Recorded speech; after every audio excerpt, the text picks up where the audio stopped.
والدین کو بلایا نہیں؟ والدین بہت بڑی نعمت ہے، بہت بڑا سرمایہ ہے۔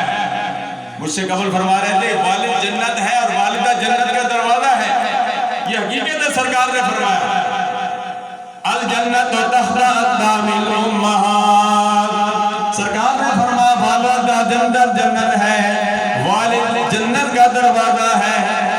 اپنے والدین کو راضی رکھ کے رب کو راضی کر لو، رب راضی والدین راضی تو رب راضی۔ ایک شخص نے اپنی والدہ کو اپنے کندھوں پہ اٹھا کر حج کرایا، 7 حج کرائے، دل میں خیال آیا کہ میں نے اپنی والدہ کا حق ادا کر دیا۔ غیر سے آواز ہے تم نے تو اپنی والدہ کا ایک گھڑی کا حق بھی ادا نہیں کیا۔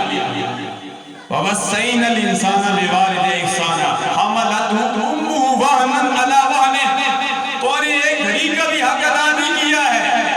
اسی لیے تو کسی عاشق نے کہا کہ ماں دی خدمت وچ دے بندہ تے ساری رات کھلوے،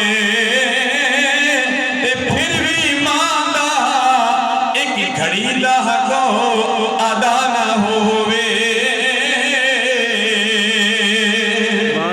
والدین کا بڑا مقام ہے۔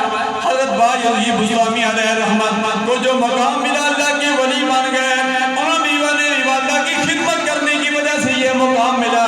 ایک موقع پر والدہ محترمہ نے پانی مانگا، بایزید بستامی علیہ رحمت نے پانی لیا، اپنی والدہ محترمہ کے پاس جاتے ہیں، والدہ محترمہ کی آنکھ لگ جاتی ہے، ساری رات کھڑے رہے، صبح والدہ کی آنکھ کھلتی ہے، والدہ دعا دیتی ہے، پر میں میرے بیٹا سو جاتا، فرما کر میں سو جاتا، اے میری والدہ محترمہ آپ کی آنکھ کھلتی پانی مانگتی،